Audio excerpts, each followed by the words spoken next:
Our reading today comes from John's Gospel, and it's been chosen by the fellowship I'm going to share worship with for Remembrance Sunday. Verses from John chapter 8 and chapter 9. Jesus, the light of the world. Jesus spoke to the Pharisees again. I am the light of the world, he said. Whoever follows me will have the light of life and will never walk in darkness. Chapter 9. As Jesus was walking along, he saw a man who'd been born blind. His disciples asked him, Teacher, whose sin caused him to be born blind? Was it his own or his parents' sin? Jesus answered, His blindness has nothing to do with his sins or his parents' sins. He is blind so that God's power might be seen at work in him. As long as it is day, we must keep on doing the work of him who sent me. Night is coming when no one can work. While I am in the world, I am the light for the world. After he said this, Jesus spat on the ground and made some mud with the spittle.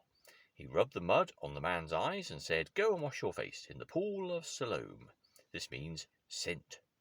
So the man went, washed his face, and came back seeing. His neighbours then, and the people who had seen him begging before this, asked, Isn't this the man who used to sit and beg? Some said, He is the one, but others said, No, he isn't. He just looks like him. So the man himself said, I am the man. How is it that you can now see? They asked him.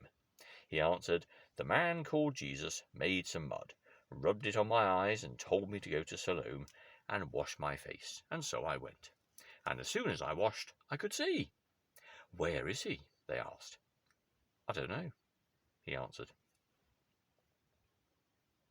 When Jesus heard about what had happened, he found the man and asked him, Do you believe in the Son of Man? The man answered, Tell me who he is, sir, so that I may believe in him. Jesus said to him, You have already seen him. He is the one who is talking with you now. I believe, Lord, the man said, and knelt down before Jesus.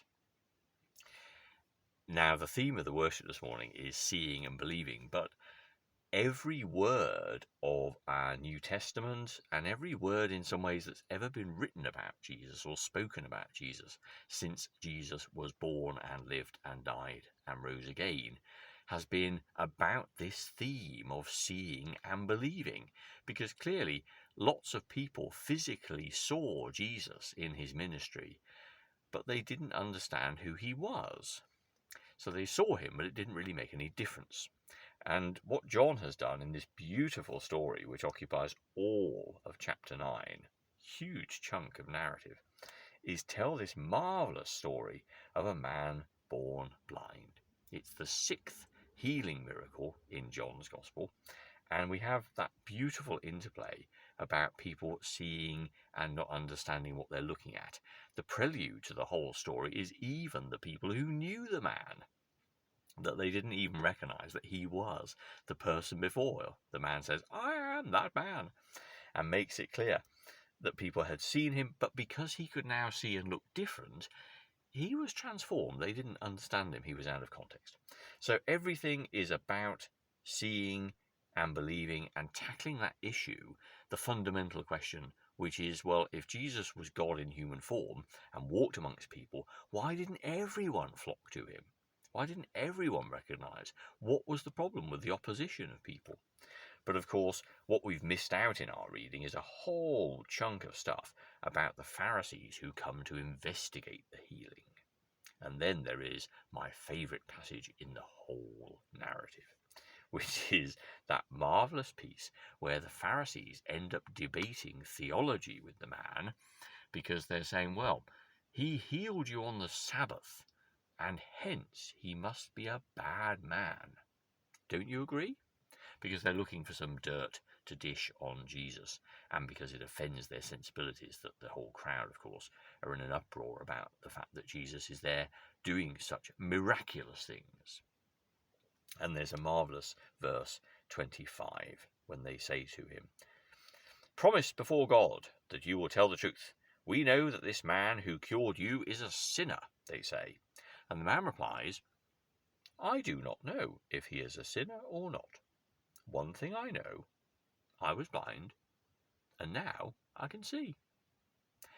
And that's just awesomely wonderful, because it gets to the nub of the issue here, which is that Jesus comes as the light of the world and restores full life to people. And people can get caught up in all sorts of intellectual debates. They can get caught up in the fact that things don't compute with their own perceptions and their own ideas about how God will behave in their lives. They can get all wrangled up about things and all concerned and all confused and go off on wild tangents. But at the end of the day, it's the results which justify who God is. And in the case of this man, he was born blind, and now he can see. So frankly, guys, whether you think he's a sinner, whether you think it was a good idea to do it on a Sabbath, whether that offends your sensibilities that he did it in such a way, the fact that you don't like him doesn't really matter. Because what's really important is he was blind, and now he can see. Now Jesus comes back to the man, of course, in our story here, and at the end, of course, he's been ostracized. The Pharisees throw him out of the religious community, which means he has a new kind of separation. Previously, he was blind and dependent on people, and he begged on the street. Now he's thrown out of society, essentially, and that's where we picked it up in verse 35, when Jesus heard what had happened to the man. So anyway, yes, the man says, "I believe, Lord," knelt down before Jesus. And then the Pharisees come at the end and say, "Surely you don't mean that we are blind too?" Jesus said, "If you were blind, then you would not be guilty. But since you claim you can see, this means you are still guilty." They just got it totally wrong because of their own preconceptions. Now, in the context of remembrance, when we think about people who have died in conflict and warfare, the thing that occurs to me that's totally relevant for us is that a lot of military training is to get people to obey orders. Now, the reason for this is because in the heat of battle, in the maelstrom of violence, in the horror of conflict, what you perceive and what you feel are no longer important, or are no longer of paramount importance. If we don't have order and discipline and people able to obey orders, it will be chaos, because people confronted with violence and horror would run, quite rightly so. But military training gets people to step outside of their own perceptions, their own assumptions, their own desires, and do what they are told in unity with their brothers and sisters who fight with them. Now, as Christian people, we can learn a lot from that, because, again, like the Pharisees, we can spend a lot of time thinking about our own reaction to things and our own perception of things, and whether in difficult situations we personally still think that God makes sense. And that's wrong, because the issue here is we are people who have been given a clear sight. Jesus is the light of the world, and we've seen the way, which is to follow Jesus with unconditional love and kindness to all people. That's what it is. Love the Lord your God with all your heart, your mind, your soul, and your strength, and love your neighbour as yourself. It's all you need to know.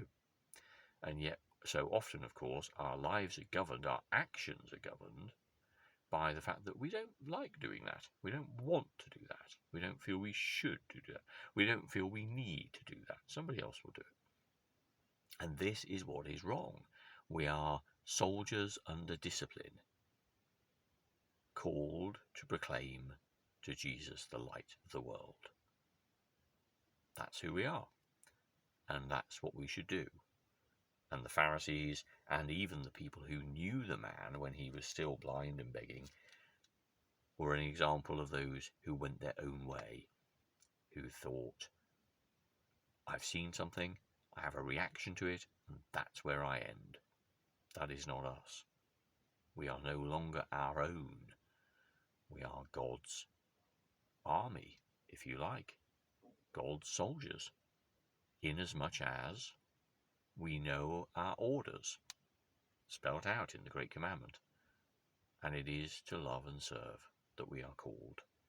And our own reactions, our own perceptions, and our own logic count less in the face of that great calling, based on the fact, of course, that we ourselves have been so richly blessed.